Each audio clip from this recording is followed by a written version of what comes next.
வணக்கத்துடன் வரலாற்று பதிவுகள் என்கின்ற இந்த பகுதியிலே நாம் தினமும் திருக்குறளை மையப்படுத்தி பேசிக்கிட்டு இருக்கோம். தினமும் ஒரு குறள். இன்று நம்ம பார்க்க போறது 15வது குறள். வான் சிறப்பு என்கின்ற பகுதியில் வருகின்ற 5வது குறள், அதாவது திருவள்ளுவர் எழுதியிருக்கக்கூடிய குறள். கெடுப்பதும் கெட்டாருக்கு சர்வாய் மாற்றாங்கே எடுப்பதும் எல்லாம் மழை. இதுதான் அந்த குறள்.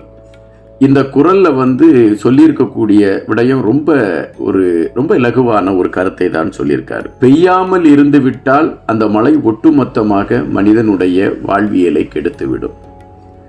அதே வாழ்வியலை கெடுத்த மழை மனிதன் வாடுகின்றான் என்கின்ற பொழுது அது மீண்டும் மழை தன்னுடைய கருணையை காட்டி இந்த மண்ணை வளப்படுத்திவிடும்.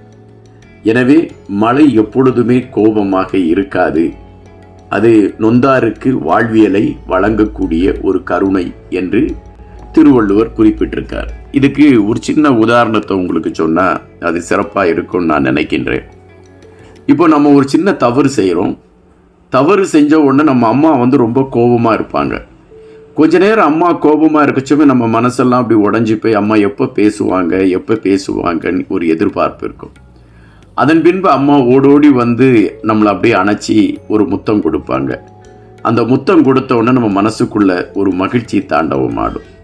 ஏறக்குறைய பெய்யாமல் இருக்கக்கூடிய மழையை நினைத்து நாம் வாடிக்கொண்டு இருக்கக்கூடிய நேரத்திலே ஒரு தாயாக நம்மை அணைத்து கருணை காட்டக்கூடியவளாக மழை இருக்கிறார் என்பதுதான் இதில் சொல்லக்கூடிய பதிவு. எனவே மழை என்பது ஒரு உயிர் நாடி என்று கூட எடுத்துக்கொள்ளலாம். ஒரு மனிதனை மகிழ்ச்சியாக்கக்கூடிய ஒரு இன்னிசை மழை என்று கூட எடுத்துக்கொள்ளலாம். பல நல்ல தகவல்கள் இந்த திருக்குறளிலே நமக்கு சொல்லப்பட்டு கொண்டிருக்கின்றது. நாம் ஒவ்வொன்றையாக பார்க்கின்ற பொழுது உங்களுக்கு பல விஷயங்கள் தெரியும். இது மிக இலகுவான பாணியில் தான் நான் உங்களோடு பேசிக் கொண்டிருக்கிறேன். காரணம், இதை நீங்கள் கேட்கின்ற பொழுது உங்களுக்கு இந்த குறள் மனதில் பதிகின்றதோ இல்லையோ அந்த குறளில் சொல்லப்பட்டிருக்கக்கூடிய தகவல் பதிய வேண்டும். அப்பொழுதுதான் அது உங்களுக்கு கேட்பதற்கும் இனிமையாக இருக்கும். மீண்டும் உங்களை நாளை சந்திக்கின்றேன். அதுவரை விடைபெறுவது இன்பா.